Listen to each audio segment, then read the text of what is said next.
अस्सलाम वालेकुम नाज़रीन, आज का सच के साथ मैं हूं नदीम हुसैन। पाकिस्तान की मईशत को चैलेंजेस दरपेश हैं, गो के दिखाई ये देता है कि वज़ीर आज़म पाकिस्तान जो हैं इसके डिनाइल मोड में हैं। लेकिन ज़ाहिर है कि मुल्क के तीसरे वज़ीर ख़जाना जो है वो तशरीफ़ ला चुके हैं और उन्होंने एक उम्मीद भी बंधाई है। शौकत तरीन साहब जो हैं वो ये बात कह रहे हैं कि IMF के साथ मुज़ाकरात जो हैं वो दोबारा नज़र सानी के हवाले से किए जाएंगे। उनसे बात वो कर रहे हैं, उन्होंने ये भी कहा है। और वो ये चाहते ये हैं कि जो गुज़श्ता वज़राए ख़जाना थे उन्होंने जिस सख्त शराइत के साथ उनके साथ मुआहिदा किया है, जिसके नतीजे में नीचे जो असरात हैं वो अच्छे नहीं पड़े हैं, उसके ऊपर नज़रसानी जो है वो हो सके और उन सख्त शराइत में जो है कुछ रिलीफ हासिल किया जा सके।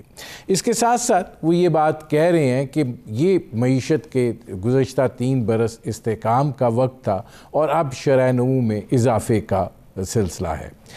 क्या वज़ीर ख़जाना साहब जो हैं इस उम्मीद को हकीकत का रूप दे सकते हैं कि वो शरह नमू जो है उसको बढ़ोतरी की तरफ ले जा सकें? उसके बहुत से अवामिल हैं और एक चीज़ ऐसी है कि जिसके करने से शरह नमू बढ़ सकती है और वो है पब्लिक सेक्टर डेवलपमेंट के लिए जो रकम मुख्तस की जानी है उसमें इजाफ़ा और उसकी जो एक्टिविटी है उसमें इजाफ़ा। क्या शौकत तरीन साहब के पास इतनी गुंजाइश मौजूद है कि वो ये कर पाएँ और उसके नतीजे में शरह नमू जो है उसको इजाफ़े की तरफ ले जा सकें? बिजली और गैस की कीमतें नहीं बढ़ानी चाहिए, इसके मनफी असरात मुरतब हुए हैं, ये भी शौकत तरीन साहब का ही फरमाना है। और टैक्स नेट बढ़ाने से जो है फ़ायदा होगा, टैक्स रेट बढ़ाने से नहीं, ये भी उनकी सोच है। टैक्स हरासमेंट जो है ये नहीं होनी चाहिए, ये भी उनका कहना है। ये बहुत सारी चीज़ें ऐसी हैं जो यकीनन अगर बादियों नज़र में देखा जाए तो मईशत को सेहतमंदी की तरफ ले जाने के लिए अच्छी चीज़ें हैं, लेकिन इनके अंदर बहुत से इफ़्स एंड बट्स भी हैं।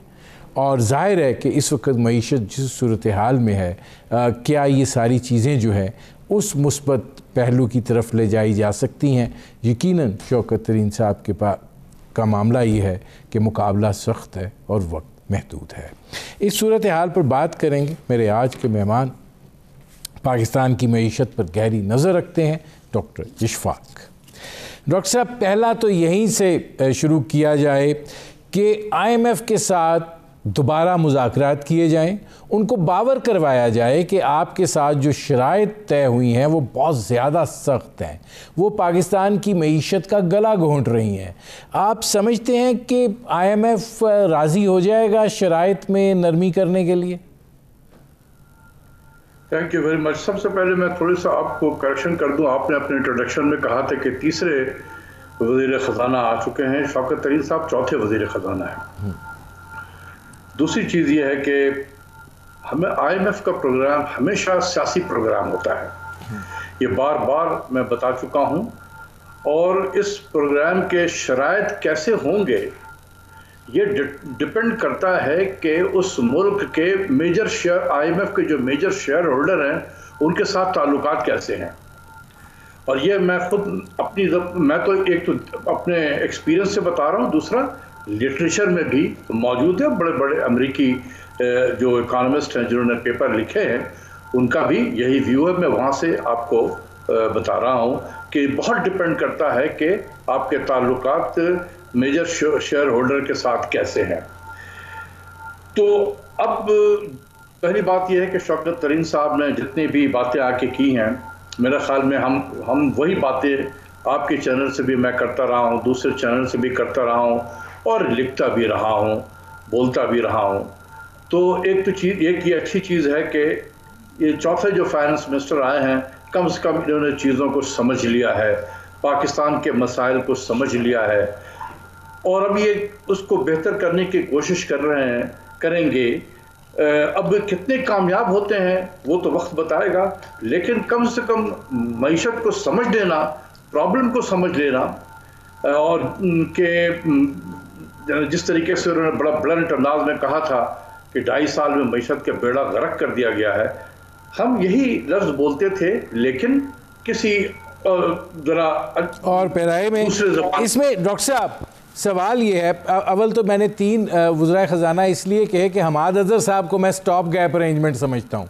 वो बेचारे, मेरा मतलब है कि उनको आप किधर गिनेंगे, क्या उन्होंने किया या क्या करना था जो वो रह गए, वो तो एक चले अरेंजमेंट था।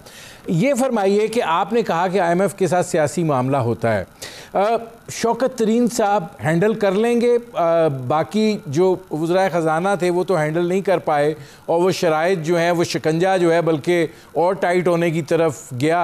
आप समझते हैं कि हैंडल हो जाएगा और IMF को समझ आ जाएगी? देखिए, एक तो चीज़ ये है कि IMF ने वाकई जुल्म किया है पाकिस्तान के साथ में, इसमें कोई दो ओपिनियन नहीं है।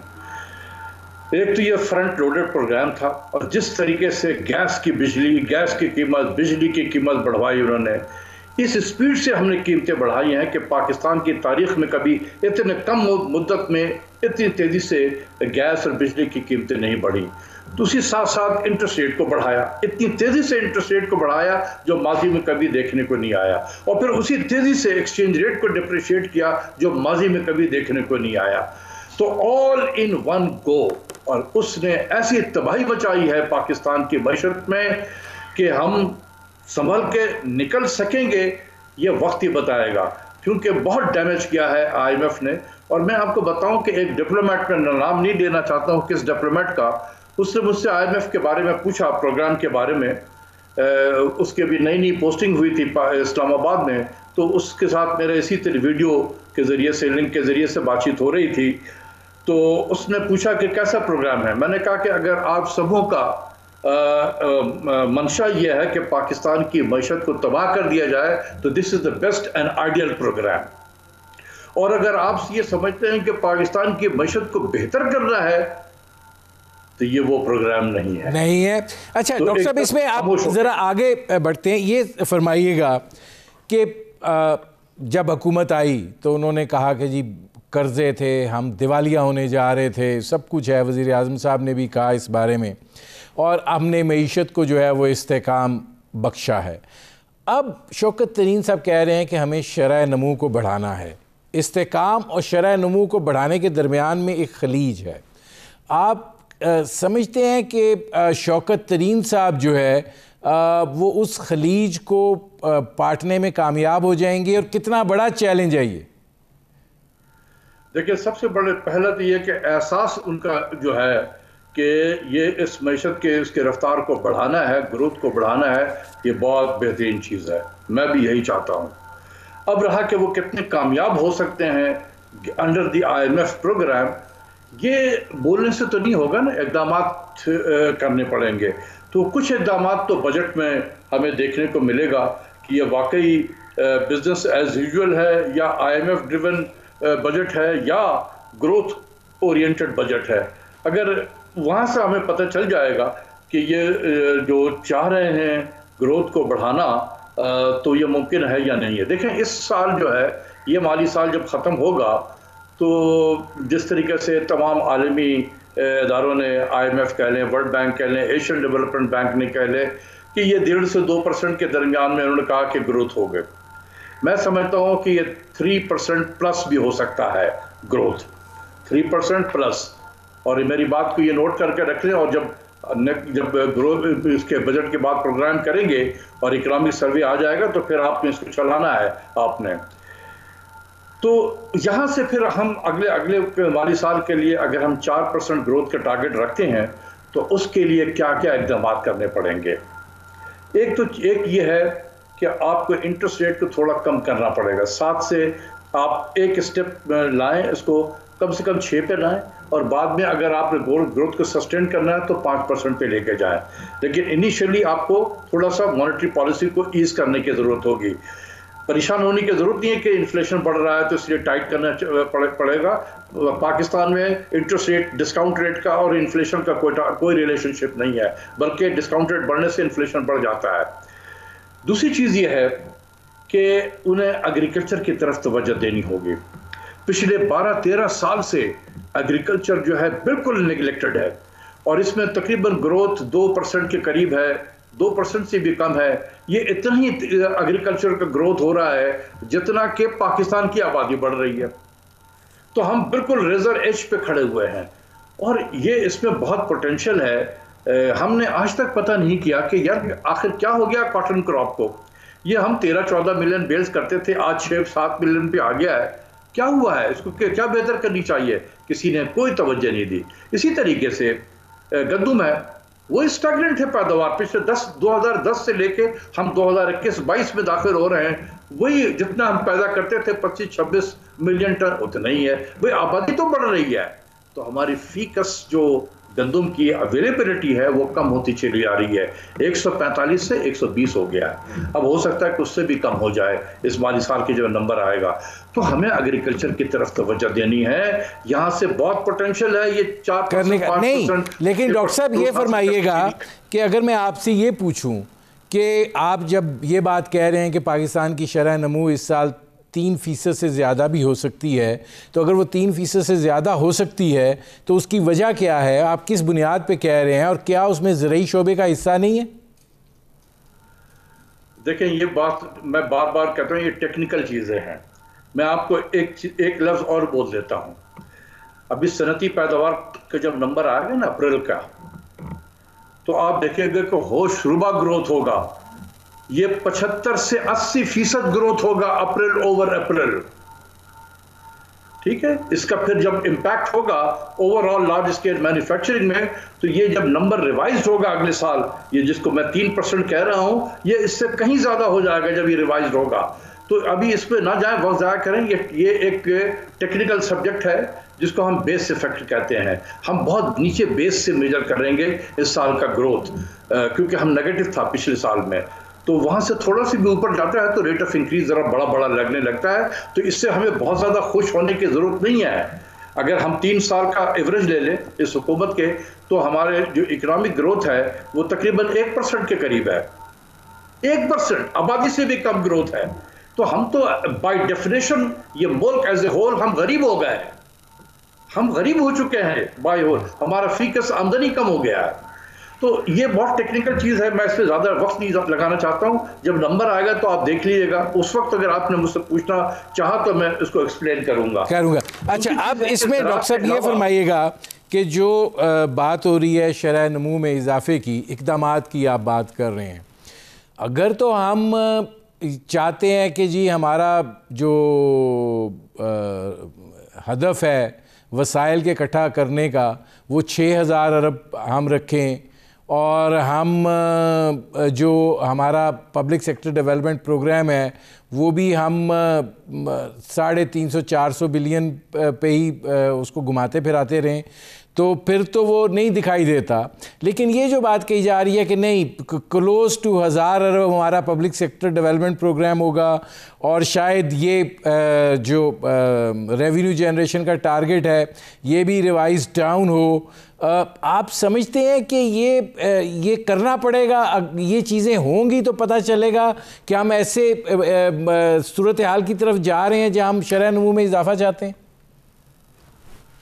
देखिए, जहाँ डेवलपमेंट प्रोग्राम का ताल्लुक है, बढ़ना चाहिए बिल्कुल। इस साल बहुत कम कर दिया गया, पिछले साल से भी इसमें कमी कर दी गई है, हो जाएगी। क्योंकि देखें, पैसे हैं, खर्च नहीं कर पा रहे हैं हम, हमारी कैपेसिटी टू स्पेंड जो है वो नहीं है पैसे की। पैसा मौजूद है, हम खर्च नहीं कर रहे हैं। तो अगर आप 1000 अरब रख दें, 2000 अरब रख दें, आपकी कैपेसिटी नहीं है खर्च करने के लिए। तो इसलिए मैं कह रहा हूं कि पब्लिक सेक्टर डेवलपमेंट प्रोग्राम बिल्कुल बढ़ाना चाहिए, लेकिन इसका इंस्टेंट ग्रोथ पे इम्पैक्ट नहीं होता है, इसका लैग इफेक्ट होता है। तो ये अगर हम ये सोचते हैं कि अगर हमने 1000 अरब कर दिया और इसका ग्रोथ पे इम्पैक्ट इसी साल हो जाएगा, तो ये ज़रा ठीक नहीं है। इसका ज़रा लैग रिस्पॉन्स होता है ग्रोथ के आने में। लेकिन हैविंग सेड दिस, हमारे पब्लिक सेक्टर डेवलपमेंट प्रोग्राम को बढ़ाना चाहिए, और सिर्फ नंबर बढ़ाने से की वजह से फ़ायदा नहीं होगा, हमारी कैपेसिटी टू स्पेंड मनी इसको भी बढ़ाना होगा। दूसरी तरफ यह है कि रेवेन्यू के टारगेट की आपने बात की। देखिए, ये 5900 ये 6000 जो है, ये इररिलेवेंट टारगेट है मेरे नज़दीक। ये इररिलेवेंट टारगेट है। जो मईशत का कॉन्ट्रैक्ट कर जाए, जीडीपी ग्रोथ जिसकी स्लो होके नेगेटिव हो जाए, वहाँ पर 30% और 40% ग्रोथ के टारगेट नहीं रखे जाते हैं।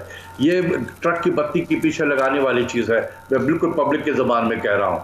इस साल मेरे नज़दीक 4300 से लेकर 4350 हो जाए तो ये बहुत बड़ी बात होगी। इससे ऊपर जितनी होंगे ना, वो फिर वो ट्रेडिशनल जो अप्रोच होता है एफबीआर का, पकड़ धकड़, इधर से पकड़ उधर से पकड़, इसको रोक उसको रोक, उससे आप 45 के करीब पहुंच जाएंगे आप। लेकिन असल में एफबीआर को भी पता होगा कि आपने 43.5 से ज़्यादा नहीं किया है, ये बाकी जो है इधर पकड़ धकड़ किए हुए हैं हमने। अभी आप खुद सोचें कि जो टारगेट इस वक्त इसका टारगेट है अचीव करने के लिए, पहले क्वार्टर में 3 क्वार्टर में 12% ग्रोथ है। इतना ही होना था। हमने भी जब ये शुरू हुआ था ये माली साल, उस वक्त मैंने आर्टिकल लिखा था और उसमें मैंने कहा था कि 12.5% से ज़्यादा ग्रोथ एफबीआर हासिल नहीं कर सकेगा। 3 क्वार्टर में अभी 12% ग्रोथ है। टारगेट को अचीव करने के लिए मुझे एक ब्रेक लेना पड़ रहा है। 60-65% चाहिए होंगे। डॉक्टर साहब मुझे एक ब्रेक लेना पड़ रहा है। नाज़रीन, हमारी गुफ्तगू जारी है, वक्त हुआ है मुख्तसर से कमर्शियल ब्रेक का। मिलते हैं इस वक्फे के बाद।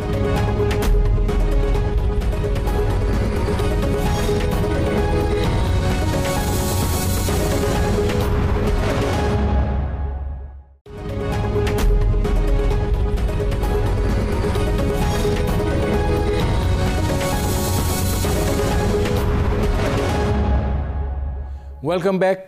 मेरे आज के मेहमान डॉक्टर इशफाक, पाकिस्तान की माशी सूरत हाल पर उनसे गुफ्तगू जारी है। डॉक्टर साहब, ये फरमाइएगा कि मैं अगले साल के रेवेन्यू टारगेट की बात कर रहा था कि ये 6000 अरब का जो फिगर आ रहा है, आपने उसको इरेलेवेंट करार दे दिया। जब शौकत तरीन साहब ये बात कहते हैं कि हमें टैक्स रेट्स नहीं बढ़ाने हैं, टैक्स नेट बढ़ाना है, तो आपको क्या दिखाई देता है कि क्या सोच जो है वो कार फरमा होगी, रिवाइज डाउन होगा ये टारगेट, और टैक्स के हवाले से भी कोई इनकलाबी इक़दाम होंगे?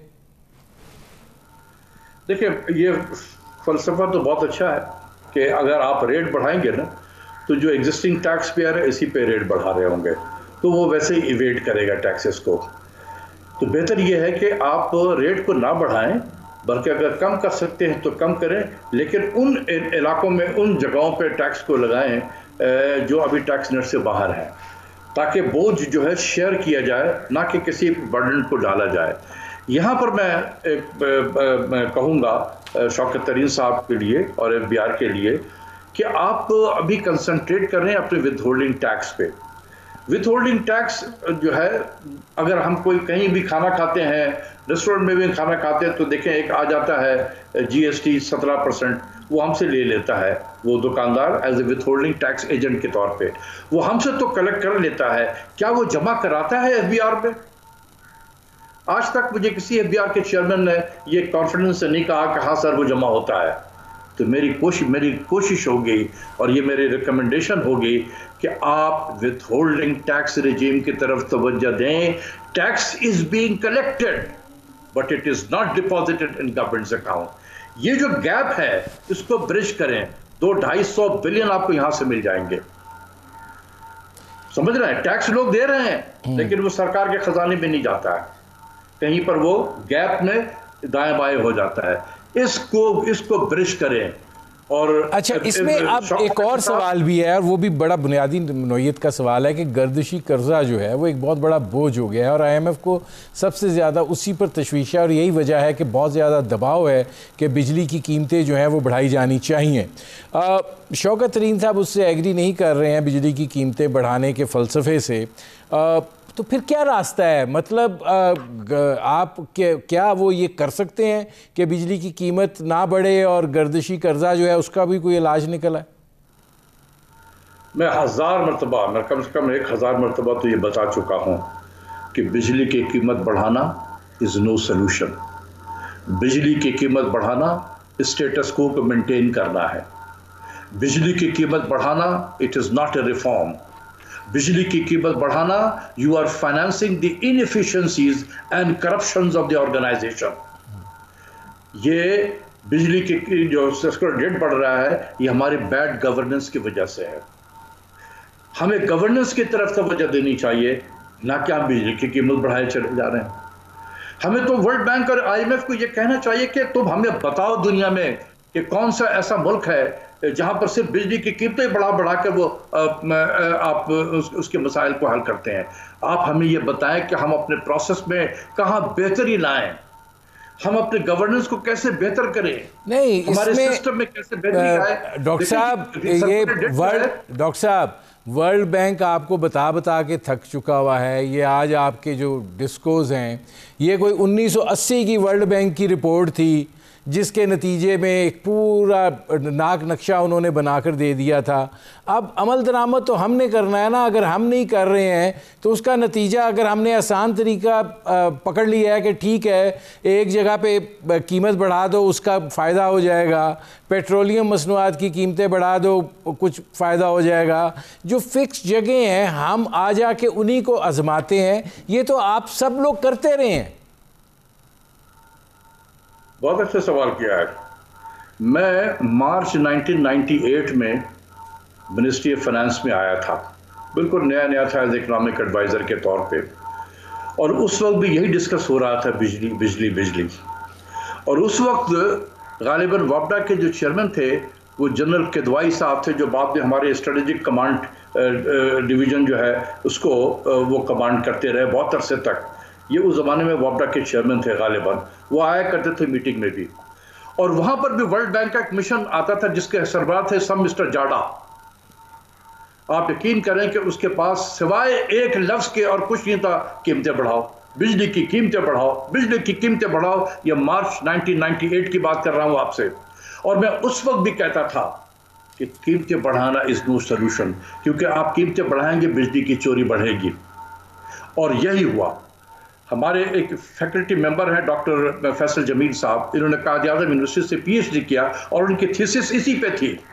और उनके फाइंडिंग्स यही है कि जब बिजली की कीमत बढ़ी है, पाकिस्तान में बिजली की चोरी बढ़ी है, रेवेन्यू कम हुआ है हमारा। और इससे बड़ा क्या एम्पिरिकल एविडेंस हो सकता है? मैं ऐसे तो नहीं बोल रहा होता हूँ कि जी ये कीमतें बढ़ाना इज नो सोल्यूशन। इसके प्रोसेस में बेहतरी लानी होगी, इसके गवर्नेंस में बेहतरी लानी होगी। तो शौकत तरीन साहब बिल्कुल सही कहते हैं कि बिजली की कीमत बढ़ाना is no solution, and I fully endorse his view. लेकिन at the end of the day doctor साहब सोल्यूशन तो कोई नहीं निकलता, ना गवर्नेंस बेहतर होती है, ना बिजली की चोरी कम होती है, उल्टा बढ़ जाती है। ओवर बिलिंग करके या कीमत बढ़ा के यही सोल्यूशन दिखाई देता है फिर हुकूमत के पास। नहीं, ये तो बिजली की कीमतें बढ़ाएंगे चोरी और बढ़ जाएगी। देखिए कितना बड़ा डायलेमा है। हम एक सरप्लस बिजली लेकर बैठे हुए हैं, जरा इसको गौर से सुनिएगा।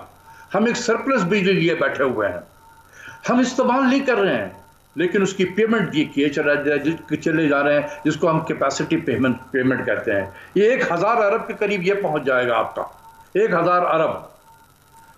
तो जब एक चीज सरप्लस है आपके पास में, तो आप क्यों नहीं मार्जिनल कॉस्ट प्राइसिंग जिसे कहते हैं उसकी बेसिस पे आप लोगों को सस्ता बिजली दें, लोगों को सस्ता बिजली दें ताकि लोग इस्तेमाल करें बिजली को। जब बिजली की इस्तेमाल ज्यादा होगी तो अवेलेबिलिटी एक तरफ और दूसरी तरफ इस्तेमाल अगर बढ़ेगा तो ये गैप कम होगा और आपका वो कैपेसिटी पेमेंट कम होगी। इसी तरीके से आपके मुल्क में इंडस्ट्रियलाइजेशन को प्रमोट करेगी अगर इसको सस्ते बिजली देंगे आप दूसरी एक तरफ जो है बिजली की कीमतें बढ़ा रहे होते हैं, दूसरी तरफ आप सरप्लस लेके बैठे हुए हैं, बिजली के कंजम्पशन को कम करने की कोशिश करते हैं, वो गैप बढ़ जाता है अवेलेबिलिटी वर्सेस इस्तेमाल, और उसके आप कैपेसिटी पेमेंट बढ़ता चला जा रहा है। तो ये सोचने की चीज़ है। अच्छा, इसमें डॉक्टर साहब इसी से वाबस्ता एक और चीज़ है कि वज़ीर आज़म कहते हैं मैंने शौकत तरीन साहब को मैंडेट दिया है महंगाई को ख़त्म करने का। अब ये महंगाई किस तरह ख़त्म होगी? देखिए, मैंडेट दिया है महंगाई को ख़त्म करने का। महंगाई देखें पाकिस्तान में कहाँ से होती है महंगाई। आज मैं देख रहा था उनके स्टेटमेंट कि तेल की कीमत इंटरनेशनल मार्केट में बढ़ गई है, उसकी वजह से हमारे यहाँ भी कीमतें बढ़ी हैं। नहीं, देखें वो मैं माजरत के साथ शौकत तरीन साहब से कि आप अप्रैल 20 को कंपेयर कर रहे हैं अप्रैल 2021 से। अप्रैल 20 जो था वो दुनिया में तेल कोलैप्स कर गई थी price, That was not a real phenomena of the state of affairs. वो एक आपने भी देखा होगा कि तेल की कीमत नेगेटिव हो गई थी कि लोग कहते थे कि यार ये ले जाओ तेल, हम तुम्हारे लेके जाओगे, इसका ट्रांसपोर्ट के चार्जेस भी तुम्हें दे देते हैं, ले जाओ तेल। ये तो वो तो जीरो क्या नेगेटिव प्राइसिंग पे आ गई थी। तो उस रेजीम से आप आज के रेजीम को कंपेयर ना करें कि 178% जो है वो तेल की कीमतें बढ़ी हुई हैं इसलिए मुल्क में इन्फ्लेशन है। नहीं, वो सही नहीं है। आप इस पैंडेमिक से पहले को देखें, क्या था बिजली की तेल की कीमत, इसी रेंज में थी, 60-70 डॉलर था। आज भी 60-70 डॉलर है। तो ये कंपैरिजन सही नहीं है। उस अप्रैल 20 को अप्रैल 21 के साथ कंपेयर करना, वो एक एक्स्ट्राऑर्डिनरी इवेंट था जो हो गया, तो इसलिए ये सही नहीं है। देखिए, पाकिस्तान में जो कीमतें बढ़ती हैं फूड साइड से बढ़ती हैं, हमेशा फूड साइड से बढ़ती हैं, सप्लाई साइड जिसे कहते हैं। टमाटर की कीमत कम बढ़ गई, आलू की कीमत बढ़ गई, प्याज की कीमत बढ़ गई, दाल की कीमत बढ़ गई, चीनी की कीमत बढ़ गई, आटे की कीमत बढ़ गई। सबसे जालिम जो है, कातिल जिसे कहते हैं, वो आटे की कीमत है। ये बेंचमार्क है तमाम फूड प्राइसेस का। जब आटे की कीमत बढ़ेगी, तमाम फूड आइटम्स की कीमत बढ़ जाएंगी। तो आटे की कीमत क्यों बढ़ी है? क्या ये बहुत massive demand and supply gap हो गया था हमारे यहाँ पर? जी नहीं, ये गवर्नेंस का इशू था। इस रेट ऑफ द स्टेट का तो चैलेंज किया गया था, और स्टेट का जो रेट था वो चैलेंज हो गया था। लोगों ने शॉर्ट सप्लाई की करके कीमतें बढ़ाई हैं, कीमतें बढ़ती चली जा रही हैं। चंद लोग थे जिन्होंने ये कीमतें बढ़ाई हैं। आपको तो, क्या लगता है डॉक्टर साहब कि जो महंगाई की सूरत हाल है, ये ज़ख़ीरा अंदोज़ी का नतीजा है, ये मसनूई तौर पे है? अगर मसनूई तौर पे है तो क्या अवामिल क्या है, वजह क्या है? देखें, हिस्ट्री में आप देखें कि जब भी किसी हुकूमत वक्त को परेशान करना हो या उसको गिराना मंसूब हो, तो आटे और चीनी की कीमत बढ़ाई जाती है। अयूब खान से लेकर और मुशर्रफ साहब तक जो है, यही चीज़ हमने देखा कि जब भी किसी की हुकूमत को गिराना हो, उसको बदनाम करना हो, उसके लिए मसाइल क्रिएट करने हो, तो आटे और चीनी की कीमतें बढ़ाई जाएं। और यही हुआ है। जिस ज़माने में आटे और चीनी की कीमतें बढ़ रही थी, वो क्या मंजरनामा था, पीछे क्या हो रहा था? धरना होगा, जुलूस निकलेगा, फला होगा, यही था ना वो। तो ये चीज़ें हम लोगों को समझ में नहीं आती हैं। जो लोग हुकूमत वक्त में लोग बैठे हुए हैं, उन्हें नहीं समझ में आ रहा था कि क्या हो रहा है। मैंने अरशद शरीफ साहब के प्रोग्राम में यही बातें आके कही थी। अच्छा, अब आखिरी सवाल है डॉक्टर साहब, आखिरी सवाल है, ये फरमा दीजिए कि जो हमारे वसाइल की सूरत हाल है और जो हमारे अखराजात की सूरत हाल है, ख़ास तौर पर कर्ज़ों की अदायगी का जो मसला है, सूद की अदायगी का मसला है, ये जो डेट ट्रैप में हम हैं, ऐसी सूरत हाल में आपको आने वाला वक्त हमारे लिए क्या दिखाई दे रहा है? दो चीज़ें मैं कहूँगा यहाँ पर। एक, इकोनॉमिक्स के जो लिटरेचर है वो क्या कहता है कि जब कोई मुल्क डेट ट्रैप में आ जाए, फंस जाए ना, तो उसको as a policy negative real interest rate जो है, वो पॉलिसी एज ए पॉलिसी आप परसू करें ताकि आप अपने डेट को काबू में लाएं।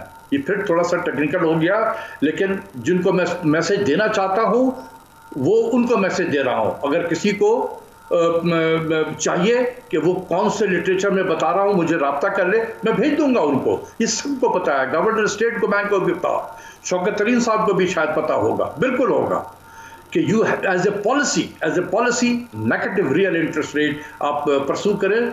और दुनिया में बहुत सारे मुल्कों ने इसी तरीके से करके डेट ट्रैप से निकले हैं, नंबर 1। दूसरा, खुदा के वास्ते शौकत तरीन साहब अपने इंपोर्ट की तरफ तवज्जो दें। मुझे बहुत खौफ आ रहा है जिस तरीके से इंपोर्ट बढ़ना शुरू हो गया है। ये हर तरह की चीज़ें जो आनी शुरू हो गई हैं, ये हम पहुंच रहे हैं दोबारा 2017-18 की तरफ। इस साल हमारा इंपोर्ट जो है वो तकरीबन $53 बिलियन हो जाएगा, और शायद एक्सपोर्ट हमारा 24 से 25 बिलियन के करीब होगा। फिर हम वापस उसी तरफ जा रहे हैं। तो इसलिए मैं अभी अपील करूंगा कि आप चंद आइटम को ले लें। ये जो हम फूड इंपोर्ट कर रहे हैं, ये तकरीबन $2.2 बिलियन का अभी तक 9 महीने में हमने फूड इंपोर्ट किया है, जिसमें आटा है, यानी कि गंदम, चीनी और रॉ कॉटन। ये सब हमारी गलती की वजह से हो रहा है। हाँ, लेकिन ये तो डॉक्टर साहब होगा, और ये अभी आप आगे और मंगाएंगे जो सूरत हाल दिखाई दे रही है। मेरे प्रोग्राम का वक्त ख़त्म हो रहा है। बहुत शुक्रिया डॉक्टर इशफाक साहब। नाज़रीन, ये थे डॉक्टर इशफाक, आपने उनकी गुफ्तगू सुनी। अब तक के लिए इतना ही, इजाज़त दीजिए, अल्लाह हाफ़िज़।